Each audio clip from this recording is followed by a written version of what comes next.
So you think you can play the hard raid, huh? Well, let's find out. This group I'm with is a How Mad is Ryan, Pillow Thief, Stealth Outlaw. These guys I've played with for years on other games. They're completionists like I am, and they're very good at figuring stuff out as fast as possible. So we're going to hang back for the oracles. We're going to have 3 right and 3 left. And if you're on the left side, you need to watch out for the closest platform. That is a sniper that can hit you. That's the only sniper that can hit you. And so when we start this, you're going to notice that we're going to be shooting that guy because we don't want to get hit. We don't want to die because we can't respawn.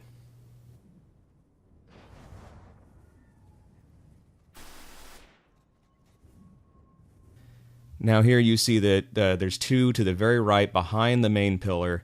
They can see the hidden left and the hidden right oracles. We don't actually need to be back there behind the map to see them. And Pillow will join them once he finishes activating this. Now there's 2 ways to activate. One you're going to see Pillow do here, which is insane because he's a hunter. But you can also use a warlock with revive. And so you just jump off, die, which activates it, and then you just revive yourself up on the main platform. It's a lot easier, but this is quite impressive.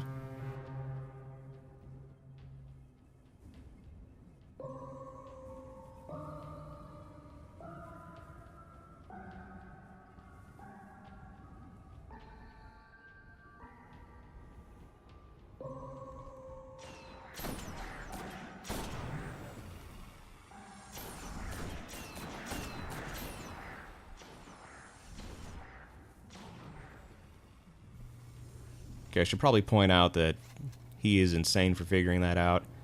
I would suggest, if you want to practice that, doing it after the Oracle checkpoint, before the Templar checkpoint, or even after the Templar checkpoint.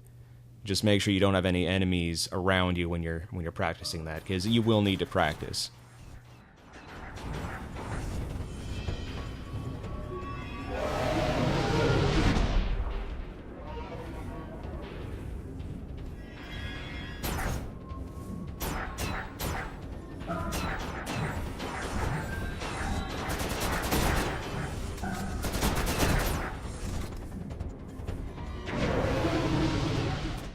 So from here on out, you're going to have 6 waves of oracles, nothing you haven't seen before. The 7th wave, the last wave, is the one you're going to need to watch out for in particular, because some of the oracles will repeat. And the pattern you're going to look for is it's going to start on 3 right, it's going to go to 3 left, it's going to repeat on some of the oracles, and it's going to end on the center. That's how you know you're at the end. Once you get through all that, you're ready to fight the Templar.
So for the Templar, obviously until they fix the push strategy, that's going to be the go-to with the Warlocks.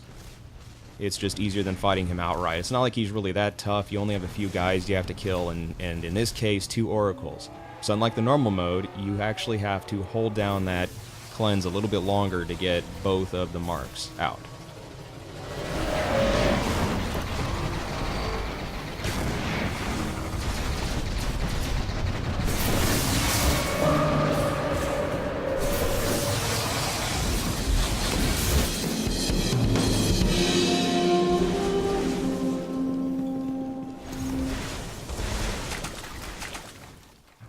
The only reason why I'm showing the Gorgon's Labyrinth is that you have to take a slightly different route in order to finish it, because there's more Gorgons and some of them are stationary.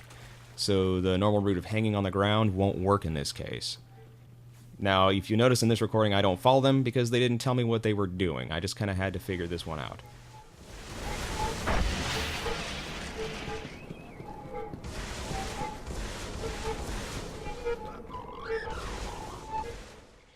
So if you'll notice, there's a rock to your left from the one that we normally hang out on. You jump from that rock to an alcove behind the one that you can see right in front, and then is a straight shot right to the exit. So for the Gatekeeper, nothing out of the ordinary. Kill the snipers first, clear out the area before you kill the first Gatekeeper. In this case, the group I was with, they did right side first, and then we did manning the conflux and then left side. I've been in strategies with them where they did both at once. It just depends on the amount of Titans. Oddly enough, Titan is the key because they have the blessings of light and the weapons of light. So that additional shield and the additional weapons, along with some place to hide when you lose your shield from too much damage, it's kind of key to this area.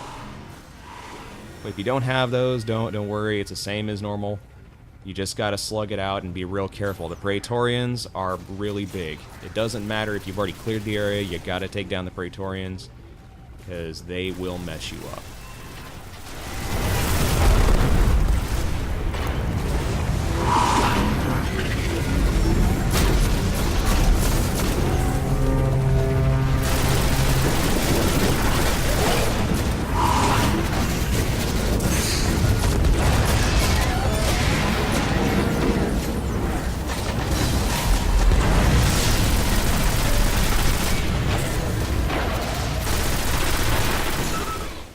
Now, if you notice, I was helping out the conflux. They didn't ask me to do that. I just noticed that there was a need for it. Sometimes you're just going to have to be a little proactive about this, especially if you notice that the one guy on the conflux is kind of getting outnumbered. The snipers are #1 priority when you're playing support, because the snipers will kill, and of course, kill means a wipe in most cases.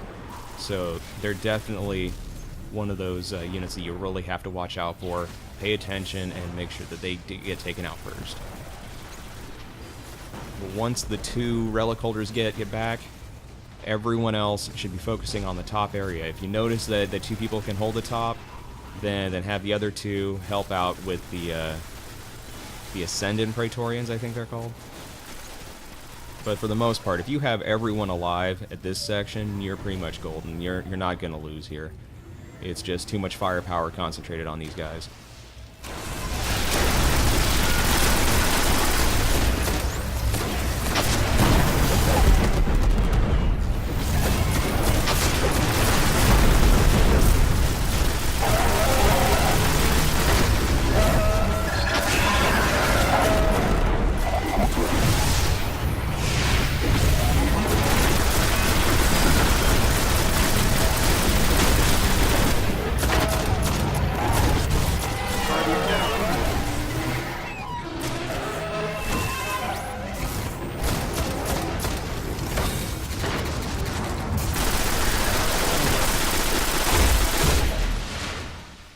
So for the Atheon, the final boss, slight differences in how you would normally take this guy on.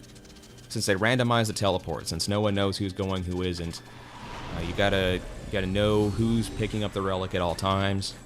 I'm a level 29 in this case. I shouldn't be holding the relic, so I didn't. Instead, on the Venus side, you got to focus on taking down the Praetorian, or the Minotaur, whatever the hell you want to call it, and then focus on the oracles. But only make sure one person is doing that, because it does take a lot of bullets to take down these oracles. You will lose.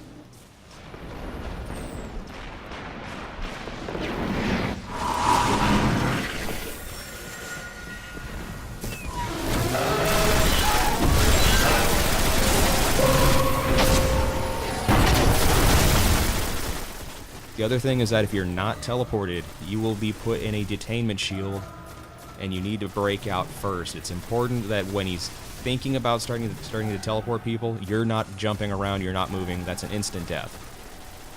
Also, have at least one person focus on the supplicants in the area, because the detained shields will hold you in place long enough for the supplicants to blow up in your face. So you got to take those out. It is important that you focus on all sides.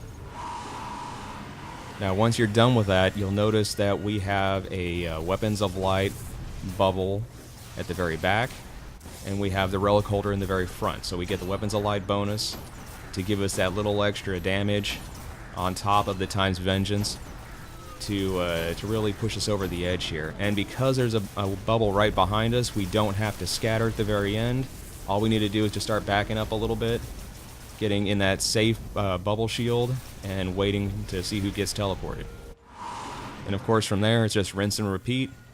I think this took us about 3 times before we beat it. Alright, well, I've pretty much told you all that needs to be said, so I'm going to let this video play out, and I will see you at the next raid.